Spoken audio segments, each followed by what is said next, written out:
Nobody tells you when it happens.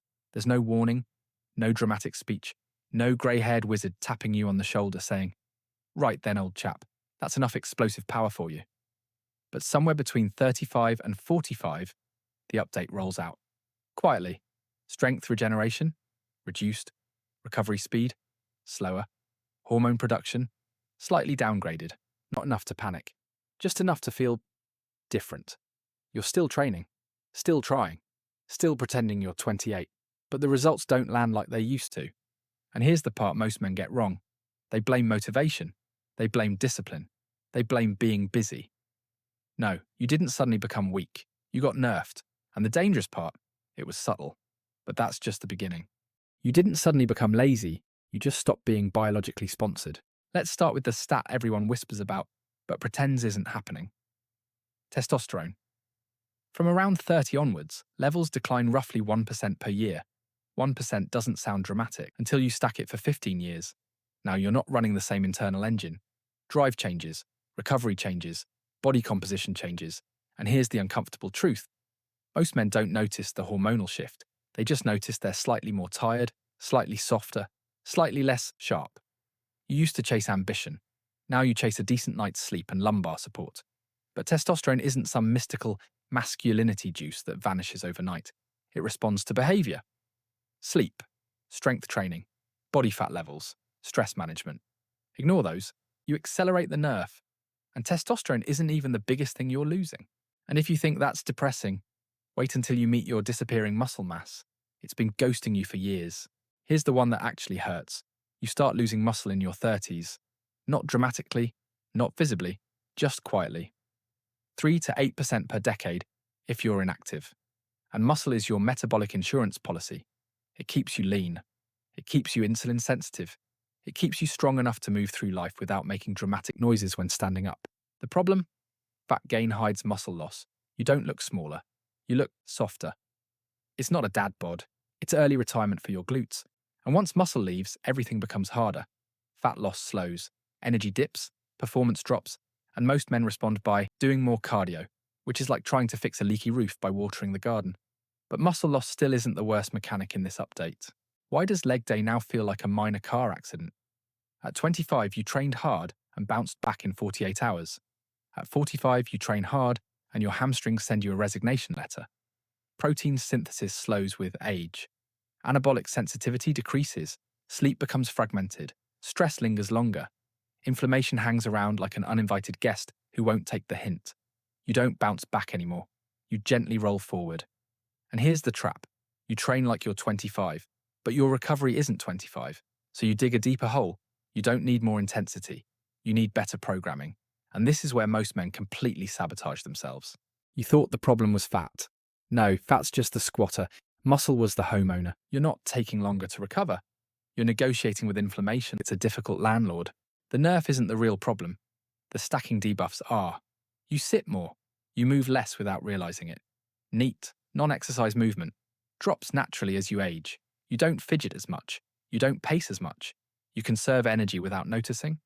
Add in more stress, less sleep, ultra-processed convenience food, a job that involves staring at rectangles for 8 hours, and suddenly your mild biological nerf becomes a full-blown collapse. It's not age, it's modern living amplifying biology. I've seen 60-year-olds who train intelligently outperform 40-year-olds who used to be sporty. That's not genetics, that's strategy. So what's the counterpatch? Because there is one. You don't need more motivation. You need fewer excuses wearing gym clothes. Here's the brutal truth. You can't out-discipline physiology. You can't scream at your hormones and expect them to comply. More high-intensity sessions won't fix it. More punishment won't fix it. Grinding harder under worse recovery just accelerates the decline. You don't need beast mode. You need adult supervision. Volume tolerance changes with age, recovery capacity changes, stress tolerance changes. But here's the irony. When you train smarter instead of harder, results improve. Which brings us to the part nobody in mainstream fitness wants to admit. If effort alone worked, every angry man in a vest would be immortal. The nerf forces precision, and precision wins. You prioritize strength, because strength retention is muscle retention. You anchor protein, because muscle doesn't maintain itself out of nostalgia. You treat sleep like performance, not optional luxury. You manage stress like it actually matters. You build cardiovascular capacity deliberately, not just sweat, conditioning. And suddenly, you're not declining, you're refining. Teenagers train emotionally. Midlife men should train strategically. You weren't nerfed to lose, you were nerfed to see who adapts. And that leads to the final truth. You've heard the theory. You understand the nerf. Hormones shift, muscle leaks, recovery slows. Modern life stacks the debuffs, but theory doesn't build muscle, and knowing you've been nerfed doesn't fix it. So here's what we're going to do. At the end of this video, I'm going to give you exactly what to do starting tomorrow morning. Not motivation, not try harder. A simple 5-pillar counterpatch. You'll know how many days to train, what to prioritize, what to ignore, what to stop doing immediately. Because here's the uncomfortable truth.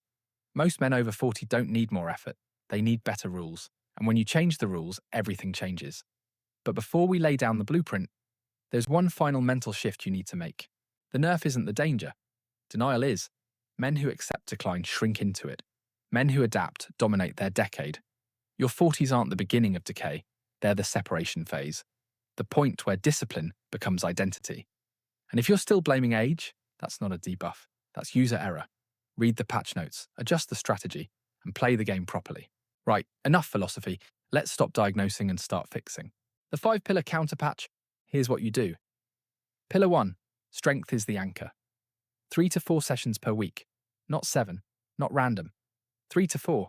Each session built around compound lifts, squat pattern, hinge pattern, push, pull, loaded carry. Progressively overload them. Track your numbers. Because if strength is stable, muscle is stable. And muscle is your metabolic armor. No fluff circuits, no endless burpees. Lift like an adult. You measure it. Muscle doesn't survive on vibes. If you haven't lifted something heavy this week, gravity is winning. Pillar 2. Protein has a flaw. Minimum 1.6 grams per kilo of body weight, closer to 2.0 if you're dieting, split across 3 or 4 meals. Protein isn't optional. It's structural maintenance. You don't get to say, I eat pretty well. Muscle doesn't care about your balanced diet. It cares about grams. Pillar 3. Sleep is a performance tool. Fixed sleep window. Dark room. Cool temperature. No scrolling in bed. You want testosterone supported? Start here. You want recovery? Start here. You want fat loss to actually work? Start here. You cannot biohack your way out of 6 hours of broken sleep. Your body isn't stupid. It just responds to inputs. You can't build a Ferrari on 4 hours of sleep. You're not that special. Pillar 4.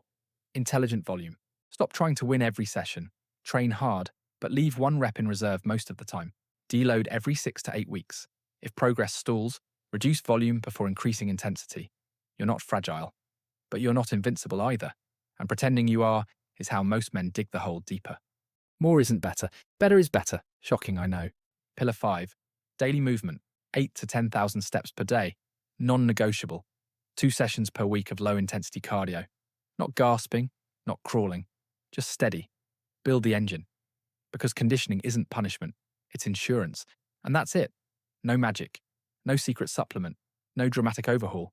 5 pillars, executed consistently, for 12 weeks.